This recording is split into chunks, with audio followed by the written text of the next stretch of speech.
Nah, pemirsa, langsung saja kita akan membahasnya ya, Rivi dan juga pemirsa, dengan beberapa narasumber kami. Sudah ada Dhani Amrul Ihdan, tenaga ahli utama kepresidenan. Selamat pagi, Bang Dhani. Assalamualaikum, Mas Dhani. Assalamualaikum. Assalamualaikum warahmatullahi wabarakatuh. Oke, dari Bandung ya, ini Jawa Barat. Dan juga kita akan sapa juga Dr. Pandu Riono, epidemiolog UI. Selamat pagi, Pak Pandu. Assalamualaikum. Selamat pagi, Mas Aris, Mbak Maria, dan Mas Dhani yang lagi hendon di Bandung. Penting ya. Penting juga ya kayak gitu ya. Oke, baik, langsung saja mungkin kita ke saya ke Pak Dr. Pandu dulu. Dr. Pandu boleh. Dr. Pandu, kita berdiskusi juga ya waktu itu dengan Dr. Pandu ya, gitu kan, ngebahas soal libur panjang. Dr. Pandu sebagai epidemiolog mengingatkan loh, meskipun sudah terlambat kata Dr. Pandu untuk protokol kesehatan didepankan karena memang udah nih masyarakat udah beli tiket, udah punya rencana dan kemana-mana. Hasilnya atau buntutnya angka coronanya naik. Ke depan masih ada libur panjang nih sampai dengan akhir 2020. Lah ya. Gimana Dokter Pandu menyikapi ini? Iya, jadi kan udah berkali-kali sebenarnya pemerintah tuh diingatkan, tapi nggak tahu kenapa masih tidak dengar juga ya. Tapi ini kita sudah menghadapi panen kasus nih. Kita lihat Jawa Tengah, jadi bukan hanya Jakarta ya, Jakarta yang meningkat lagi sekarang, juga Jawa Barat, tempat isolasinya sudah penuh. Ya, itu menunjukkan bahwa COVID itu nggak bisa ditipu dengan protokol 3M. Karena protokol 3M kan itu kan hanya ucapan, retorika, tapi implementasinya di lapangan sulit sekali. Ini menurut saya kalau liburan panjang itu kan kontradiktif dengan anjuran tinggal di rumah, dan ini. Kita kan negeri yang sangat kontradiktif, yang satu menghimbau, tapi kebijakannya malah memudahkan. Nah, kalau liburan panjang nanti di akhir tahun, ya itu kado tahun baru yang nggak enak. Nanti di awal Januari juga akan menghadapi yang sama. Masa kita mau begitu terus, udah 8 bulan dan hampir setahun, menghadapi masalah-masalah yang seharusnya kita bisa cegah, kita nggak mau cegah. Karena kontradiksi tadi. Jadi mohon pada pemerintah, konsistenlah. Jadi untuk kepada Pak Jokowi, Pak menteri-menteri yang mengatur hari libur, cuti panjang, itu benar-benar bisa mencegah. Nggak perlu cuti panjang lagi lah. Kalau liburannya cuma tanggal 25, ya tanggal 25, 26, enggak.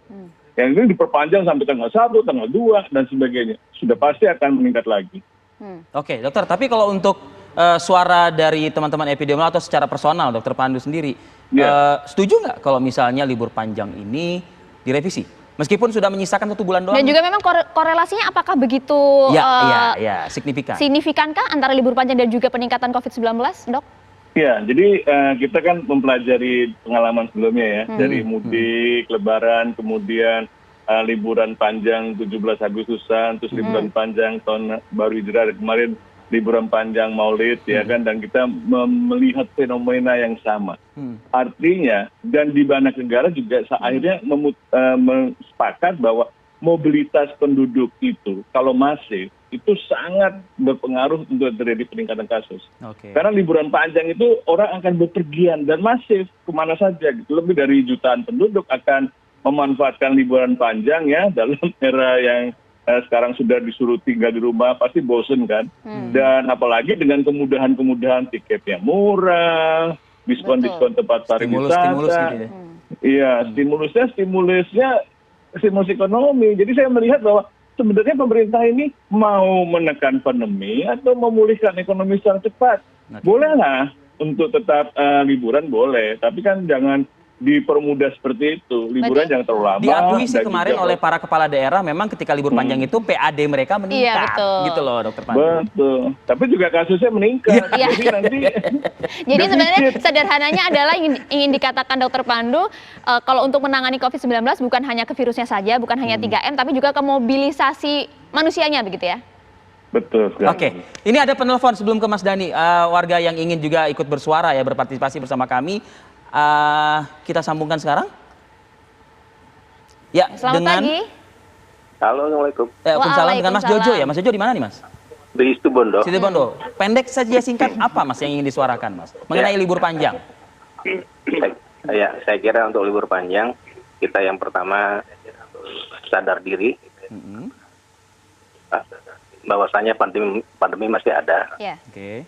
Corona masih ada. Yang kedua, kita sabar aja dulu. Untuk yang liburan, saya kira digunakan untuk keluarga aja. Jangan kemana-mana dulu.